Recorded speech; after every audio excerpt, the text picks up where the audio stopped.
Hello, everybody. We are on Chapter 7, and Uncle Monty has just been killed by Count Olaf.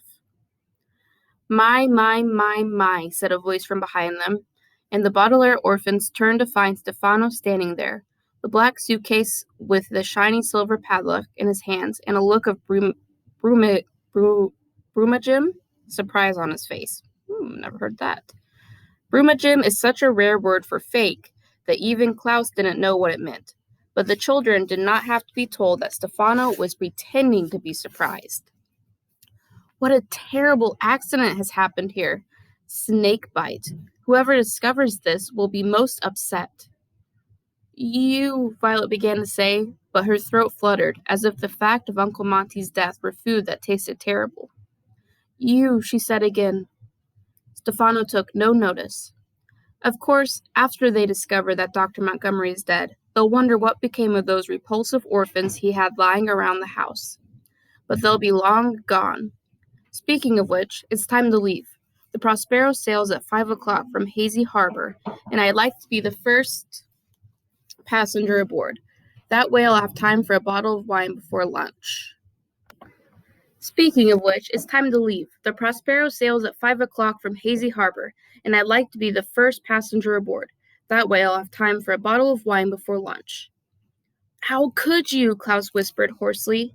He couldn't take his eyes off Uncle Monty's pale face. How could you do this? How could you murder him? Why, Klaus, I'm surprised, Stefano said, and walked over to Uncle Monty's body. A smarty-pants boy like you should be able to figure out that your chubby old uncle died from a snake bite, not from murder. Look at those teeth marks. Look at his pale face. Look at these staring eyes. Stop it, Violet said. Don't talk like that. You're right, Stefano said. There's no time for chit-chat. We have a ship to catch. Let's move. We're not going anywhere with you, Klaus said. His face was pinched with the effort of focusing on their predicament. Rather than going to pieces. We will stay here until the police come. How do you suppose the police will know to come? Stefano said. We will call them, Klaus said, in what he hoped was a firm tone of voice, and began to walk toward the door. Stefano dropped his suitcase, the shiny silver padlock making a clatter sound as it hit the marble floor. He took a few steps and blocked Klaus's way, his eyes wide and red with fury. I'm so tired, Stefano snarled, of having to explain everything to you. You're supposed to be so very smart, and yet you always seem to forget about this. He reached into his pocket and pulled out the jagged knife. This is my knife. It's very sharp and very eager to hurt you, almost as eager as I am. If you don't do what I say, you will suffer bodily harm. Is that clear enough for you? Now get in that jeep. It is, as you know, very, very rude and usually unnecessary to use profanity, but the Baudelaire orphans were too terrified to point this out to Stefano. Taking a last look at their poor Uncle Monty, the three children followed Stefano to the door of the reptile room to get into the jeep. To add insult to injury, a phrase which here means forcing somebody to do an unpleasant task when they're already very upset, Stefano forced Violet to carry his suitcases out of the house, but she was too lost in her own thoughts to care. She was remembering the last conversation she and her siblings had had with Uncle Monty, and thinking with a cold rush of shame that it hadn't really been a conversation at all. You will recall, of course, that on the ride home from seeing zombies in the snow, the children had been so worried about Stefano that they hadn't said a word to Uncle Monty, and that when the jeep had arrived at the house, the Baudelaire orphans had dashed upstairs to hash out the situation, without even saying goodnight to the man who now lay dead under a sheet in the reptile room. As the youngsters reached the jeep, Violet tried to remember if they had even thanked him for taking them to the movies, but the night was all a blur. She thought that she and Klaus and Sonny had probably said thank you, Uncle Monty, when they were standing together at the ticket booth, but she couldn't be sure. Stefano opened the door of the jeep and gestured with the knife, ushering Klaus and Sonny into the tiny back seat, and Violet, the black suitcase heavy on her lap, into the front seat beside him. The orphans had a brief hope that the engine would not start when Stefano turned the key in the ignition, but this was a futile hope. Uncle Monty took good care of his Jeep, and it started right up. Violet, Klaus, and Sunny looked behind them as Stefano began to drive alongside the snake-shaped hedges. At the side of the reptile room, which Uncle Monty had filled so carefully with his specimens, and in which he was now a sort of specimen himself, the weight of the Baudelaire's despair was too much for them, and they quietly began to cry. It is a curious thing, the death of a loved one. We all know that our time in this world is limited, and that eventually all of us will end up underneath some sheet, never to wake up. Yet it is always a surprise when it happens to someone we know. It is like walking up the stairs to your bedroom in the dark and thinking there is one more stair than there is. Your foot falls down through the air, and there is a sickly moment of dark surprise as you try and readjust the way you thought of things.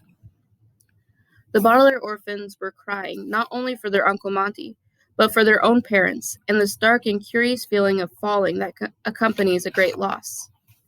What was to happen to them? Stefano had heartlessly slaughtered the man who was supposed to be watching over the Baudelaires, and now they were all alone. What would Stefano do to them? He was supposed to be left behind when they went to Peru, and now he would be leaving with them on the Prospero, the boat. And what terrible things would happen in Peru? Would anybody rescue them there? Would Stefano get his hands on the fortune? And what would happen to the 3 children afterward?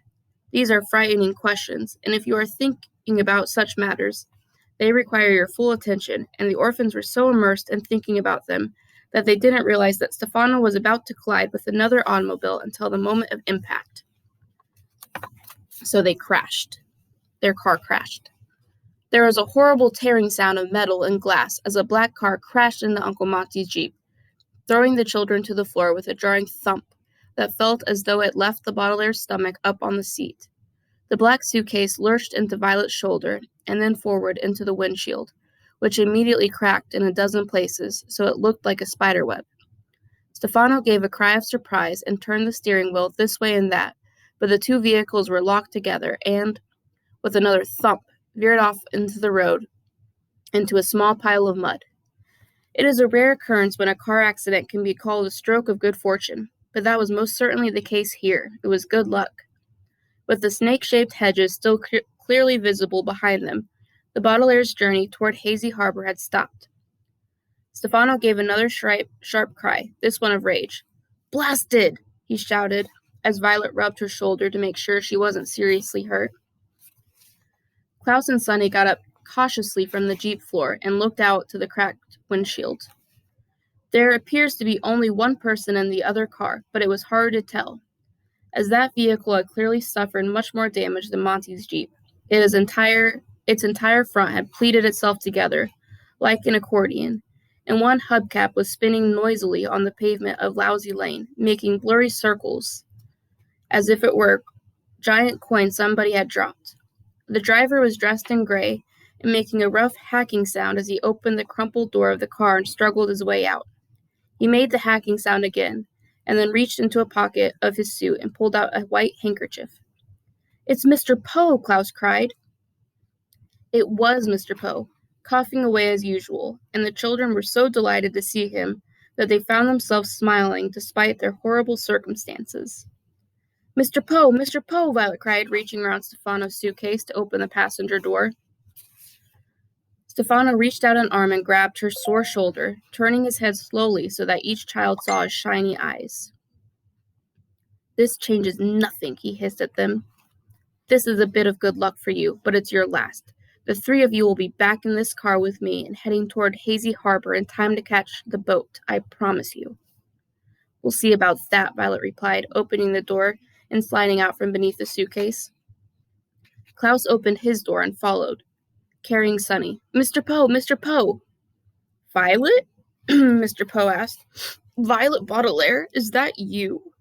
"Yes, Mr. Poe," Violet said. "It's all of us, and we're so grateful you ran into us like this." "Well, I wouldn't say that," Mr. Poe said. "This was clearly the other driver's fault. You ran into me." "How dare you!" Stefano shouted, and got out of the car himself, wrinkling his nose at the smell of horseradish that filled the air. He stomped over to where Mr. Poe was standing, but halfway there the children saw his face change from one of pure rage to one of fake confusion and sadness. I'm sorry, he said in a high, fluttery voice. This whole thing is my fault. I'm so distressed by what has happened that I wasn't paying any attention to the rules of the road. I hope you're not hurt, Mr. Foe. It's Poe, Mr. Poe said. My name is Mr. Poe. I'm not hurt, luckily. It looks like nobody was hurt. I wish the same could be said for my car. But you, who are you, and what are you doing with the Baudelaire children? I'll tell you who he is, Klaus said. Please, Klaus, Mr. Poe admonished, a word which here means reprimanded Klaus, even though he was interrupting for a very good reason. It's not polite to interrupt. My name is Stefano said, shaking Mr. Poe's hand. I was Dr. Montgomery's assistant. What do you mean, was? Mr. Poe asked sternly. Were you fired? No, Mr. Montgomery. Oh, excuse me. Stefano turned away and pretended to dab at his eyes as if he were too sad to continue. Facing away from Mr. Poe, he gave the orphans a big wink before continuing. I'm sorry to tell you there's been a horrible accident. Mr. Doe, Dr. Montgomery is dead. Poe, Mr. Poe said. He's dead? That's terrible. What has happened?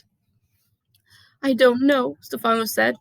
It looks like a snake bite to me, but I don't know anything about snakes. That's why I was going into town to get a doctor. The children seemed too upset to be left alone. He's not taking us to get a doctor, Klaus shouted. He's taking us to Peru. You see what I mean? Stefano said to Mr. Poe, patting Klaus's head. The children are obviously very distressed. Dr. Montgomery was going to take them to Peru today. Yes, I know, Mr. Poe said. That's why I hurried over here in the morning, to finally bring them their luggage. Klaus, I know you're confused and upset over this accident, but please try to understand that if Dr. Montgomery is really dead, the expedition is canceled. But, Mr. Poe, Klaus said indignantly. Please, Mr. Poe said, this is a matter for adults to discuss, Klaus. Clearly a doctor needs to be called. Well, why don't you drive on up to the house, Stefano said, and I'll take the children and find a doctor. Jose, Sonny shrieked, which probably meant something like, no way. Why don't we all go to the house, Mr. Poe said, and call for a doctor? Stefano blinked, and for a second his face grew angry again before he was able to calm himself and answer smoothly. Of course, he said. I should have called earlier. Obviously, I'm not thinking as clearly as you. Here, children, get back in the Jeep and Mr. Poe will follow us. We're not getting back in that car with you, Klaus said firmly. Please, Klaus, Mr. Poe said. Try to understand. There's been a serious accident. All other discussions will have to be put aside. The only trouble is, I'm not sure my car will start. It's very smashed up. Try the ignition, Stefano said. Mr. Poe nodded and walked back to his car. He sat in the driver's seat and turned the key. The engine made a rough, wet noise. It sounded quite a bit like Mr. Poe's cough, but it did not start. I'm afraid the engine is quite dead, Mr. Poe called out. And before long, Stefano muttered to the children, you will be too. I'm sorry, Mr. Poe said. I couldn't hear you. Stefano smiled. I said, that's too bad. Well, why don't I take the orphans back to the house and you walk behind us? There isn't room for everyone. Mr. Poe frowned. But the children's suitcases are here. I don't want to leave them unattended. Why don't we put the luggage into your car and the children and I will walk back to the house? Stefano frowned.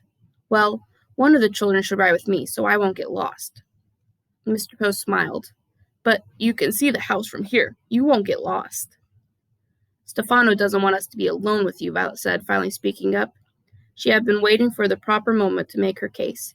He's afraid that we'll tell you who he really is and what he's really up to. What's she talking about? Mr. Poe asked Stefano.